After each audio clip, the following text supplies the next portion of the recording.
ये कहानी बाप के लिए आपका नज़रिया बदल देगी। दुनिया के हर घर में छोटे छोटे कारणों की वजह से ही क्यों न हो, बाप बेटों में मनमुटाव या कभी कभी ऊंची आवाज़ों में झगड़े होते ही रहते हैं। ये कहानी भी बाप बेटों के ऐसे ही रिश्तों पर आधारित है। अमर अपने पिता के हमेशा टोकते रहने वाले स्वभाव की वजह से उनसे काफ़ी परेशान था। रूम का पंखा चालू करके कहाँ चले गए थे? सुबह हो गई, फिर भी लाइट क्यों चालू रखा है? जब देख नहीं रहे होते हो तो टीवी क्यों चालू करके रखते हो? बाइक ठीक से पार्क क्यों नहीं करते? कभी तो अपने जूते पॉलिश कर लिया करो। सुबह जल्दी उठा करो। कितने आलसी हो गए हो, कभी जॉगिंग नहीं करते। दिन भर में न जाने अमर को क्या क्या पापा से सुनना पड़ता था। अभी बच्चा थोड़ी हूँ मैं, इतना बड़ा हो गया हूँ। 2 दिन बाद मेरा नौकरी के लिए इंटरव्यू होना है और पापा का बर्ताव किसी छोटे बच्चे जैसा है मेरे साथ। एक बार मुझे नौकरी लगने दो, छोड़कर चला जाऊंगा पापा को। शहर में ही रहूंगा, फिर पता चलेगा उन्हें। अभी कमाता नहीं हूँ ना, इसीलिए फालतू की चीज़ें सुनाते रहते हैं। पापा से नाराज अमर के दिमाग में कुछ ऐसे विचार चल रहे थे। 2 दिन भी बीत गए और आज वही दिन था जिसका अमर को बेसब्री से इंतजार था। आज उसके इंटरव्यू का दिन था। सुबह सुबह जल्दी उठकर भगवान का आशीर्वाद लेकर अमर उस जगह पहुंच गया जहां पर इंटरव्यू होना था। जिस बिल्डिंग में इंटरव्यू था उसके गेट पर कोई भी गेट कीपर नहीं था। अमर ने देखा कि गेट एक साइड से टूटा हुआ है, लेकिन कुछ स्क्रू फिट करने से वह सही हो सकता है। अमर ने रुककर स्क्रूज को टाइट कर दिया और गेट को सही करने के बाद वह बिल्डिंग में घुस गया।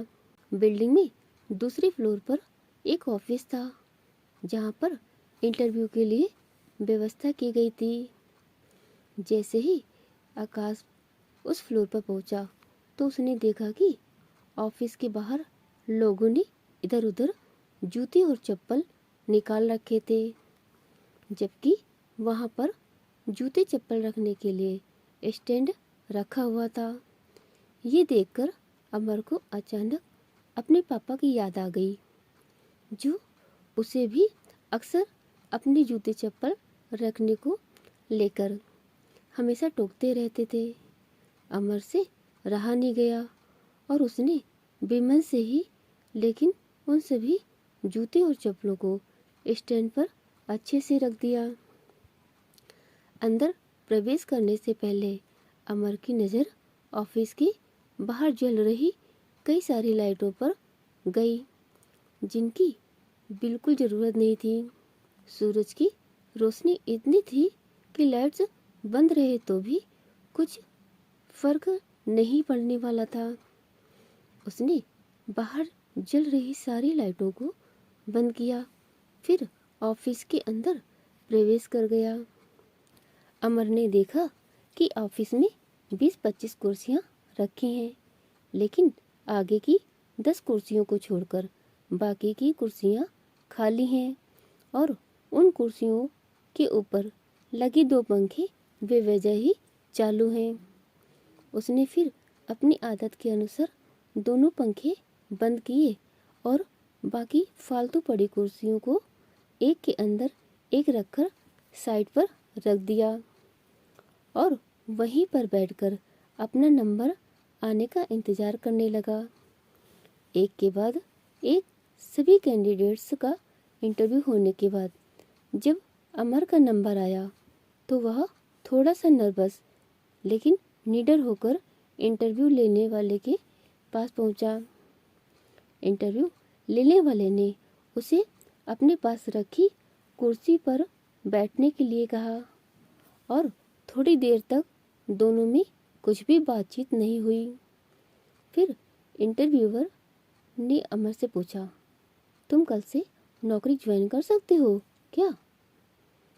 अमर की कुछ समझ में नहीं आ रहा था कि ये उसकी नौकरी पक्के होने की कंफर्मेशन है या फिर कोई ट्रिकी सवाल।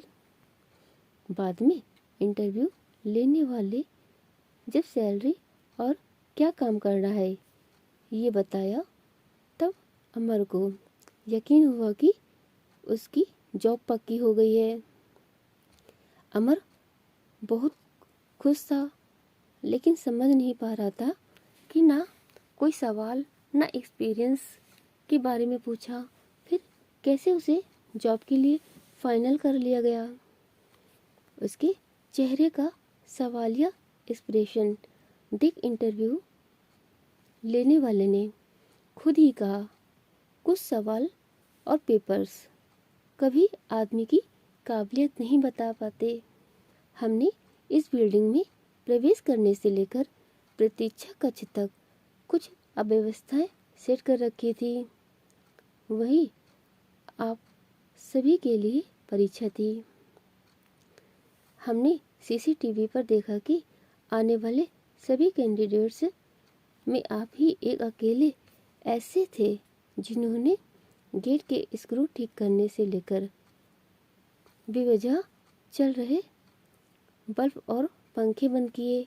ऐसा कर आपने अपना चीज़ों को यूटिलाइज करना और बचत तथा रिजेक्शन कम करने जैसे गुण दिखाए। आगे बढ़कर आपने बूट और चप्पल और कुर्सियां ठीक करके दिखा दिया कि आप अपने काम के लिए कितनी वफादार हो सकते हैं और किस हद तक जा सकते हैं।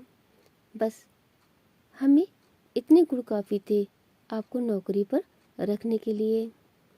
पूरी बात समझ में आने पर अमर को फिर से अपने पापा याद आए और याद आई उनकी कही हर बात।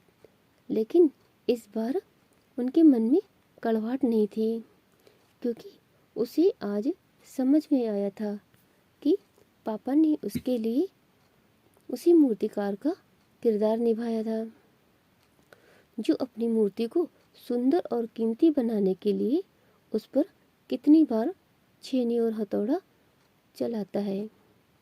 अमर जो नौकरी मिलते ही अपने बाप से दूर भागने की सोच रहा था, वो नौकरी का कंफर्मेशन लेटर और साथ में मिली 1 महीने की एडवांस सैलरी को घर पहुंचते ही अपने बाप के कदमों में रख देता है।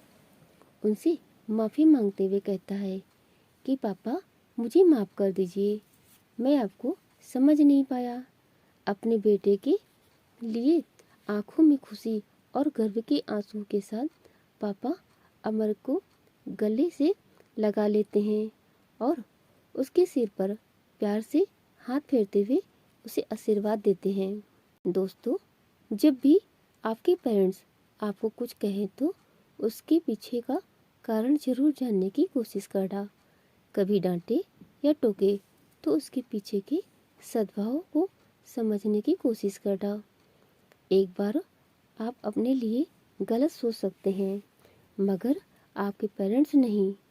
कहानी अच्छी लगी हो तो अपनों के साथ जरूर शेयर कीजिए। ऐसे ही सद्भाव और पॉजिटिविटी को जगाने वाली कहानियाँ सुनने के लिए हमारे साथ बने रहिए और इस कहानी से आपने क्या सीखा हमें कमेंट करके अवश्य बताएं।